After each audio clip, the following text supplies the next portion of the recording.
Martin Wendell laissa sa conduite intérieure Jaguar au bas de la colline et poursuivit le chemin à pied jusqu'au cottage de la crête. À mi-côte, il s'immobilisa pour réfléchir. Ce n'était qu'une mince affaire pour un homme hanté de tels rêves, de tels horizons. Ou se trompait-il? Pourquoi avait-il dépensé autant de son temps? Son haussement d'épaule était fort humain et son sourire un peu forcé. Il reprit son ascension. Son léger coup à la porte obtint une réponse presque immédiate. « Le professeur est ici ?» s'enquit-il. Le domestique hésita. « Avez-vous rendez-vous, monsieur ?» Martin Wendell se contenta de le regarder. « Veuillez répondre à ma question. » Le serviteur céda. « Le professeur Drenstein est dans son bureau, monsieur. » Wendell lui remit son chapeau et sa canne. « Merci, dit-il. » Il s'arrêta à l'entrée de la retraite du mathématicien et examina la pièce avant de faire connaître sa présence. C'était bien le repère d'un savant et d'un homme. Le mobilier confortable invitait à s'étaler dessus.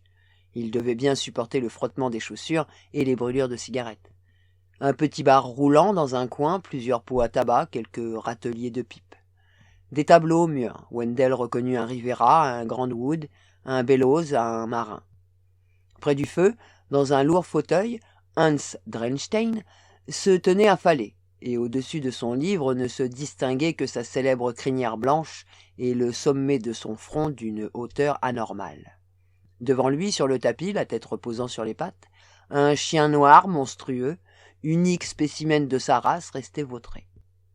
Le chien ouvrit les yeux et émit une faible protestation. Martin Wendell prit la parole. « Professeur Drenstein ?»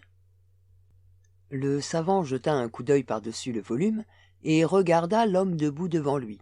La haute silhouette, le visage à la Lincoln, les vêtements immaculés, un air d'autorité presque arrogante. Hans Drenstein marqua sa page d'un doigt, redressa le torse et fronça les sourcils. Il commença.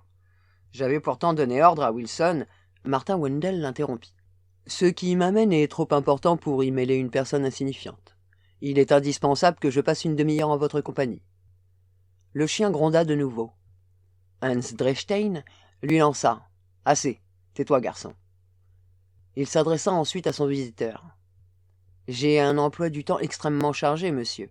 Cette retraite est ma seule possibilité d'évasion et de détente, étant donné les maux de l'âge qui me tourmentent et me permet également de me livrer à de longues études et recherches. » Le visiteur occupa un fauteuil en face du vieillard.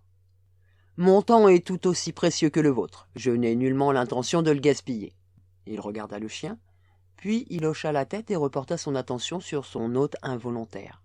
« Vous connaissez bien la vie du philosophe et moine anglais Roger Bacon. » Le mathématicien poussa un soupir, corna une page dans son livre et le déposa sur la table basse près de lui. Il ferma les yeux et dit « Né en 1215, mort à près de 80 ans, formé à Oxford et à Paris, docteur ès-lettres, il entra dans l'ordre des franciscains puis s'établit à Oxford où il se spécialisa en alchimie et en optique. Jugé pour crime de sorcellerie en 1277, il passa en prison 15 ans d'une vie par ailleurs bien remplie. » L'âge avait rendu frêle la voix de Hans Drenstein, mais elle avait conservé sa fameuse pointe d'humour.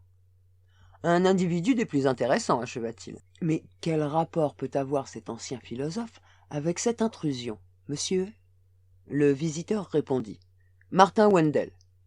Il vous intéressera sans doute d'apprendre que Bacon était un mutant, un homo superior, un des premiers dont nous ayons trouvé trace. » Les sourcils blancs en broussailles se haussèrent. « Quel malheur qu'il ait prononcé ces vœux !» La voix de Wendell se fit distante mais cinglante. « Un grand malheur, professeur.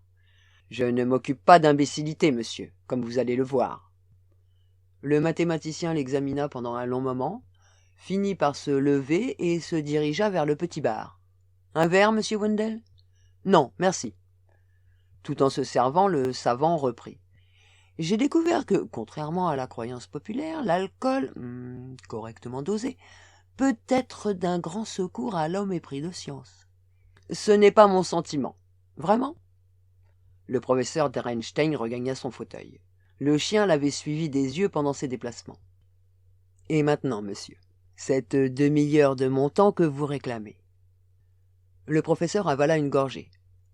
J'ai toujours apprécié l'histoire de Bacon, sa légende et le mythe. L'histoire ne commence qu'avec Bacon. Vous savez naturellement qu'il a consacré une part considérable de sa vie à rechercher la pierre philosophale et l'élixir de longue vie. Il partageait les erreurs des autres alchimistes de son temps. Martin Wendell secoua la tête. Vous commentez vous-même une erreur d'interprétation. Roger ne s'occupait nullement de feu follet. Le professeur but encore un peu. Ses yeux pétillaient. J'oubliais que vous m'avez affirmé que c'était un homo supérieur. En conséquence, disons qu'il a découvert son élixir de longue vie et sa pierre philosophale. Wendell adopta un ton tranchant. Professeur, vous ne nierez pas aujourd'hui la possibilité d'atteindre ces deux buts des alchimistes d'hier, la vie éternelle et la transmutation des métaux. Le professeur sourit aussitôt. Touché, dit-il. Toutefois, cela se passait il y a 700 ans, mon ami. Et Bacon était un homo supérieur, et si vous continuez à m'interrompre, il me faudra vous prendre plus d'une demi-heure de votre précieux temps. Sur quoi le professeur resta silencieux sans cependant cesser de sourire, et Wendell reprit. À ma connaissance, Bacon n'a jamais réalisé la transmutation des métaux, et à la vérité ne s'est peut-être jamais rendu compte qu'il avait réussi à vaincre la mort. Comprenez. Il a été emprisonné avant d'avoir mené ses expériences jusqu'à la fin. Lorsqu'il a été libéré, on lui avait torturé l'esprit au point qu'il n'a jamais pu remonter à sa puissance antérieure.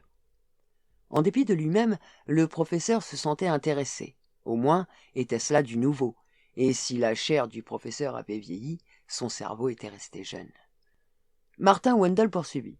« Professeur, vous êtes-vous déjà demandé ce qu'il arriverait si un chimpanzé était doté de la longévité de l'homme ? Je crains de ne plus bien vous suivre. Considérez que l'homme n'est pas mûr, n'est pas en mesure de se débrouiller tout seul avant l'âge d'environ 14 ans. À cet âge, la plupart de nos mammifères ont eu le temps de mûrir, de devenir séniles et de mourir. Mais avez-vous remarqué combien le chimpanzé est plus développé que l'humain entre 2 et 4 ans ? C'est un fait bien connu, admit le professeur. Il ne voyait pas le rapport de ses observations avec le sujet essentiel. Longtemps avant que l'enfant humain ait laissé de côté ses jouets, le chimpanzé a terminé son cycle complet de vie. Mais supposons qu'on lui donne la longévité humaine. Imaginons que nous lui conférions une période de croissance intellectuelle de 40 à 50 ans. « Je vois, dit le savant. Vous prétendez que Bacon a injecté son élixir à un chimpanzé et... » Wendell secouait négativement sa tête longue et anguleuse. « Non, ce n'est qu'un exemple pratique, parce que l'on reconnaît universellement les capacités du chimpanzé. Bacon s'est servi de son chien, Diable, un animal qui était lui-même le produit d'expériences de mutation, pour ses expérimentations. » Le professeur retrouva son intérêt. « Et il en a prolongé la vie à la durée de celle d'un humain ?»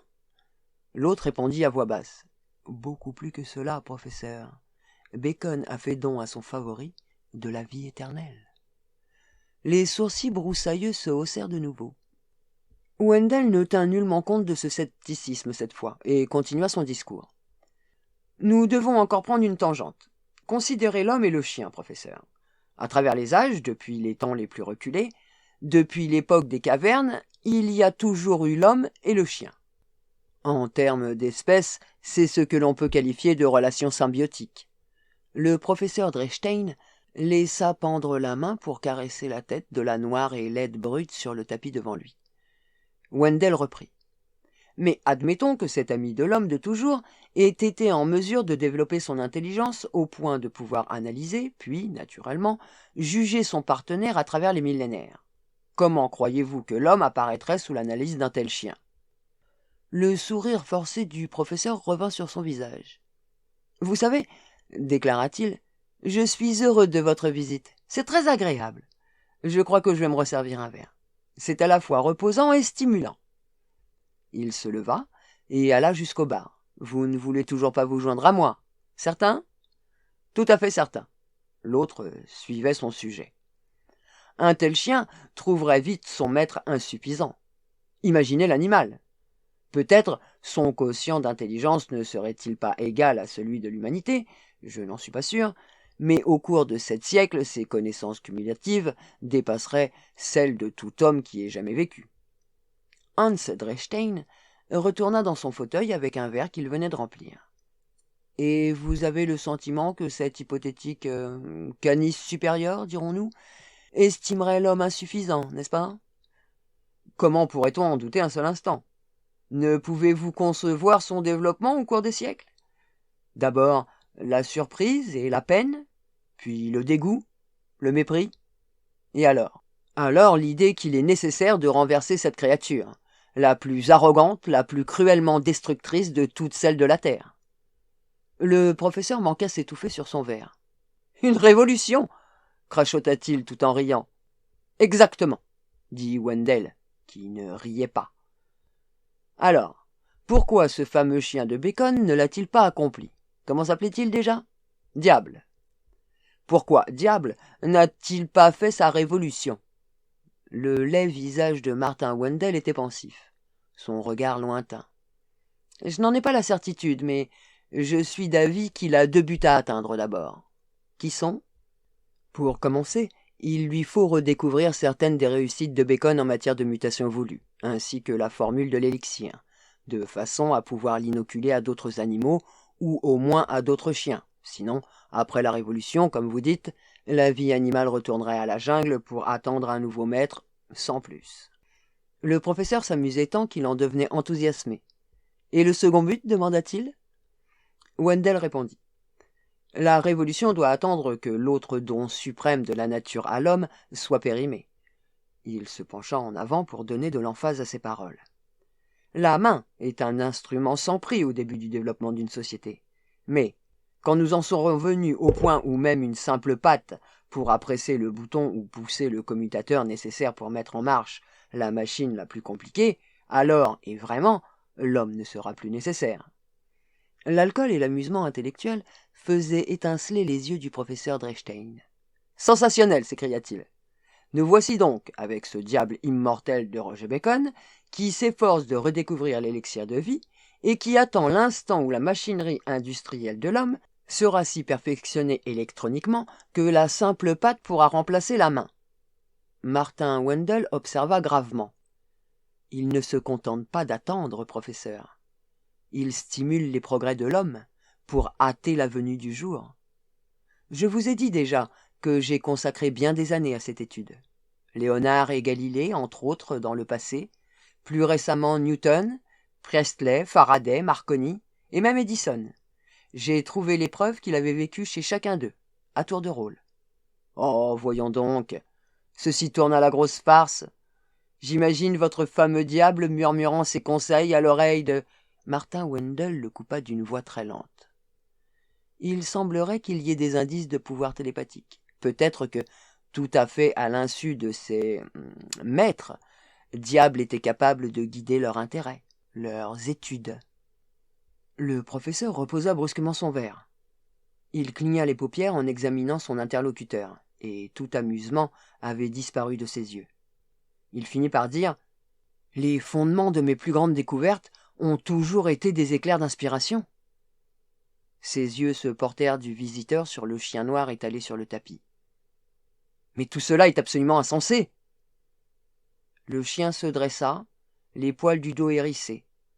Dans l'esprit des 2 hommes apparut la pensée « Je vais devoir vous tuer. Vous en rendez-vous compte ?» Le professeur sombra dans un silence de stupeur, bouche bée. Martin Wendell secoua la tête. Pour la première fois, Drechstein saisit la beauté et la dignité infinie de la triste laideur du visage à la Lincoln. « Non, diable, dit-il.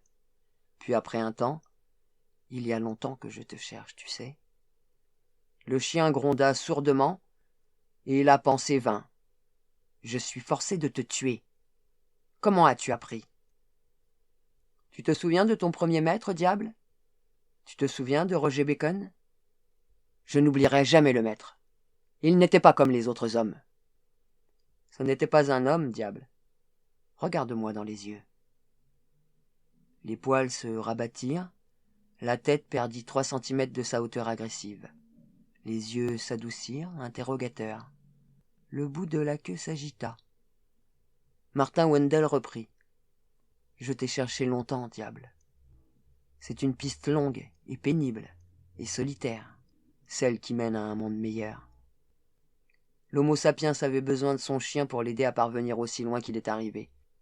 Et la route sera plus facile pour l'homo supérieur s'il marche côte à côte avec le canis supérieur. Allons, viens, diable. Oui, maître, nous ferons route ensemble.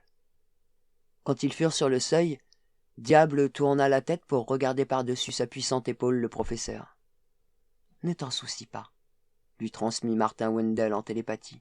« Ni lui ni son serviteur ne se souviendront de nous demain matin. » Diable poussa un profond soupir de satisfaction et le suivit en trottinant la queue battante, droite, gauche, gauche.